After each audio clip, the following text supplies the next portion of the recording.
Assalamualaikum warahmatullahi wabarakatuh.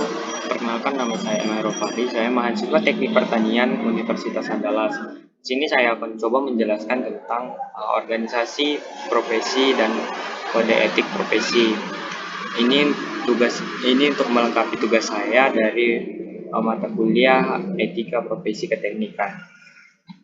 Oke, saya lanjut. Yang pertama itu adalah organisasi profesi. Organisasi profesi merupakan organisasi yang anggotanya adalah para praktisi yang menetapkan diri sebagai profesi dan bergabung bersama untuk melaksanakan fungsi-fungsi sosial yang tidak dapat mereka laksanakan dalam kapasitas mereka sebagai individu. Selanjutnya adalah 3 ciri organisasi profesi menurut Profesor Dr. Azur Aswar. Pada umumnya, untuk satu profesi hanya dapat satu organisasi profesi yang para anggotanya berasal dari satu profesi, dalam arti telah menyelesaikan pendidikan dengan dasar ilmu yang sama. Misi utama organisasi profesi adalah untuk merumuskan kode etik dan kompetensi profesi serta memperjuangkan otonomi profesinya. Kegiatan pokok organisasi profesi adalah menetapkan serta merumuskan standar pelayanan profesi, standar pendidikan dan pelatihan profesi serta menetapkan kebijakan profesi. Kemudian ini adalah dasar hukumnya, yaitu Peraturan Menteri Luar Negeri Republik Indonesia Nomor 7 Tahun 2018 tentang pembentukan organisasi profesi, jabatan fungsional. Pembentukan organisasi profesi ada 3 langkah prosesnya, yaitu 3 langkah proses profesional sebuah profesi.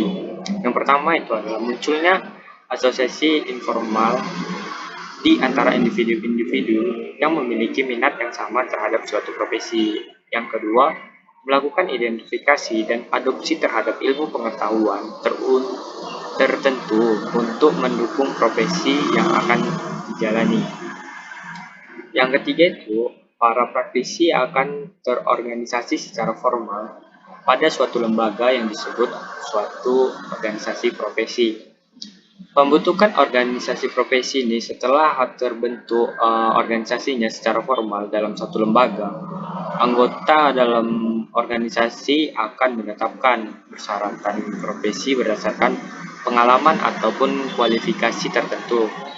Yang kedua itu kode etik profesi yang menjadi aturan main dalam menjalankan profesi. Beberapa contoh organisasi profesi yang ada di Indonesia, yang pertama itu IDI atau Ikatan Dokter Indonesia, yang kedua adalah Ikatan Akuntan Indonesia disingkat dengan IAI, dan yang ketiga itulah Persatuan Insinyur Indonesia disingkat dengan PII, yang keempat itu Ikatan Sarjana Farmasi Indonesia disingkat dengan ISFI. Fungsi pokok organisasi profesi. Yang pertama itu mengatur keanggotaan organisasi.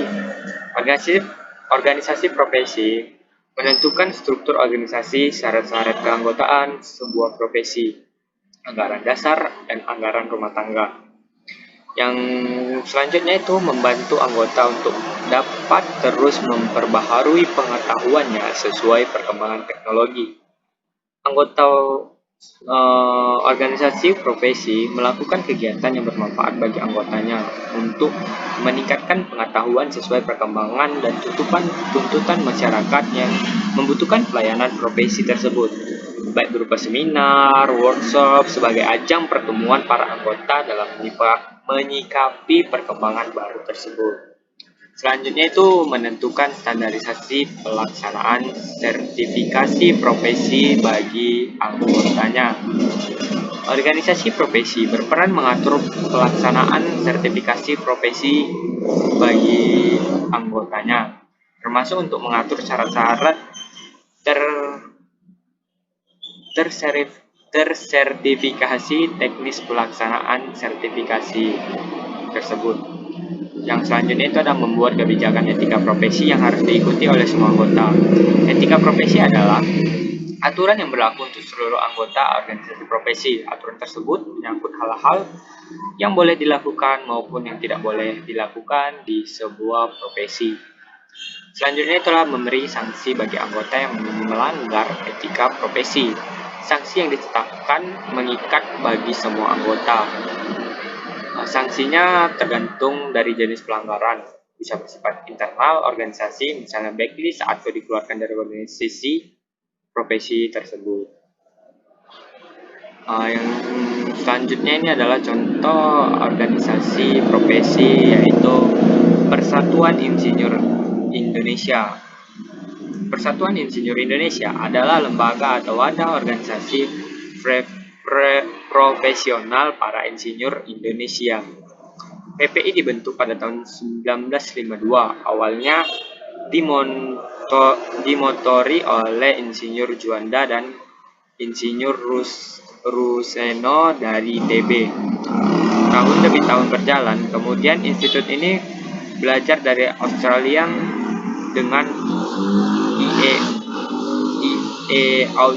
namun pada tahun 2014 undang-undang mengenai keinsinyuran baru disahkan. Terlihat jelas dari tahun 52 ke 2014, lebih dari 62 tahun perjalanan PPI menjadi sebuah lembaga, dan sampai sekarang pun masih ada tantangan dalam birokrasi. Selanjutnya ini adalah kode etik profesi.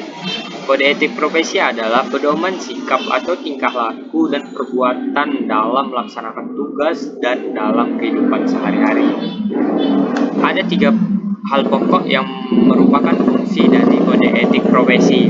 Kode etik profesi memberikan pedoman bagi setiap anggota profesi tentang prinsip profesionalitas yang digariskan. Maksudnya bahwa dengan kode etik profesi, pelaksanaan profesi maupun mengetahui suatu hal yang boleh dan tidak boleh dilakukan.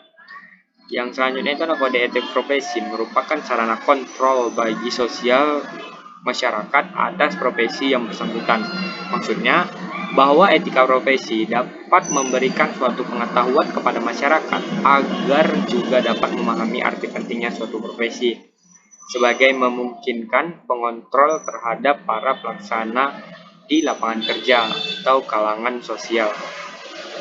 Kode etik profesi mencegah campur tangan dari pihak luar organisasi profesi tentang hubungan etika dalam keanggotaan profesi. Arti tersebut dapat dijelaskan bahwa pelaksanaan profesi pada suatu instansi dan perusahaan yang lain tidak boleh mencampuri pelaksanaan profesi di lain institusi atau perusahaan. Contoh kode etik profesi, ini saya ambil dari kode etik profesi Insinyur Indonesia, kode etik Insinyur Indonesia. Sumbernya sudah saya cantumkan.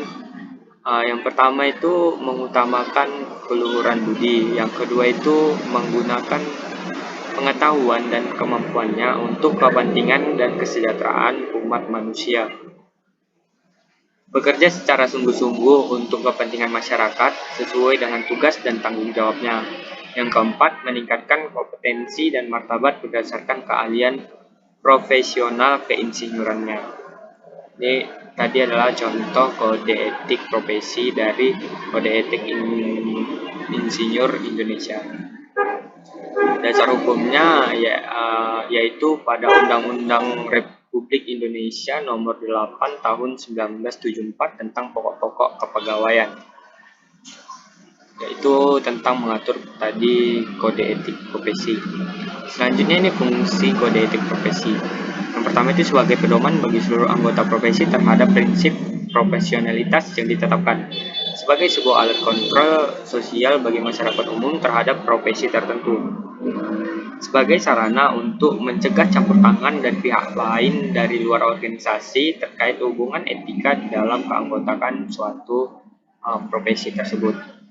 Tujuannya untuk menjunjung tinggi martabat suatu profesi, untuk menjaga serta mengelola kesejahteraan anggota profesi, untuk dapat meningkatkan pengabdian para anggota profesi, untuk membantu meningkatkan mutu profesi. Selanjutnya adalah untuk meningkatkan pelayanan profesi itu di atas keuntungan pribadi, untuk menentukan standar baku bagi profesi. Standar baku bagi profesi. Selanjutnya itu untuk meningkatkan kualitas organisasi menjadi lebih profesional dan juga terjalin dengan erat.